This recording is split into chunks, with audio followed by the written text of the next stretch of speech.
ജോഡിയും എനിക്ക് 3 ജോഡിയുമാ. അത്രേ ഉണ്ടായിരുന്നുള്ളൂ. ഇതെല്ലാം കല്യാണത്തിന് മുൻപ് വാങ്ങിയത്. കല്യാണത്തിന് ശേഷമുള്ളതൊന്നും ഞാൻ എടുത്തിട്ട് പോലുമില്ല. മോളുടെ എല്ലാ ഡ്രസ്സും എടുത്തു. നിന്നോട് പോണ്ടെന്ന് പോലും പറഞ്ഞതല്ലേ.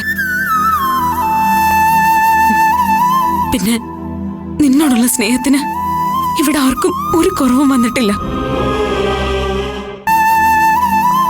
നിന്നെ ഒറ്റയ്ക്ക് ഇവിടെ നിർത്താൻ ചേച്ചിക്ക് വയ്യാത്തതുകൊണ്ട്. എനിക്കറിയാം രൂപേഷ് ഏട്ടൻ നിന്നെ നോക്കിക്കോളും.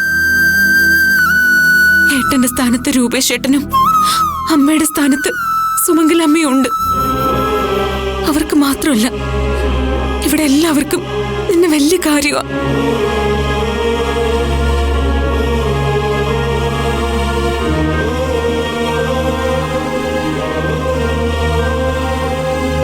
അതെനിക്കറിയാം. അല്ലെങ്കിലും നിന്നെ ഇവിടെ നിർത്തിയിട്ട് ഞാൻ പോവില്ല. ഇനിയെങ്കിലും നിന്റെ കാര്യത്തിൽ എനിക്ക് കുറച്ചുകൂടി ശ്രദ്ധിക്കണം. അമ്മായിയുടെ വീട്ടിൽ നമ്മൾ ഇറങ്ങുമ്പോ എനിക്ക് നീ മാത്രമേ ഉണ്ടായിരുന്നുള്ളൂ. പക്ഷെ ഇവിടെ വന്നപ്പോ എല്ലാവരും എന്റെ ആരൊക്കെയോ ആണെന്ന് തോന്നിപ്പോയി. കൊച്ചുമുതലാളിയുടെ ഭാര്യയായി, മരുവത്തൂരിന്റെ മരുമകളായി, പിന്നെ ഞാൻ ശരിക്കും ഈ വീട്ടിലെ വെറും അംഗമല്ല, എല്ലാവരുടെ എല്ലാമായി.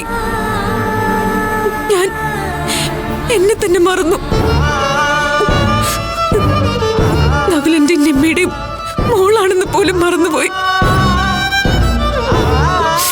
നിനക്ക് ഞാൻ മാത്രമേ ഉള്ളൂ.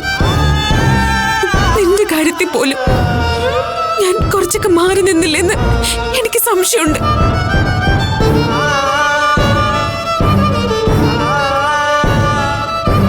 അതെ മോളെ, ഇപ്പൊ വളർന്ന് വേര് പിടിച്ച് മണ്ണിൽ ഉറച്ചു പോയ ചെടി അത് കായ്ച്ചില്ലെന്നേ ഉള്ളൂ.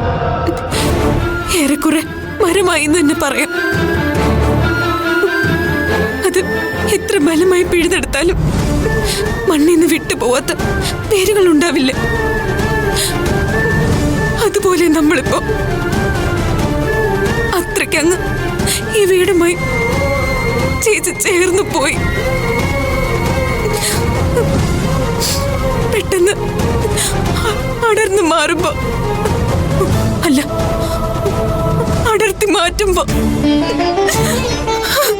രൂപേഷേട്ടൻ, അമ്മ, ഗീതമ്മ, എല്ലാവരും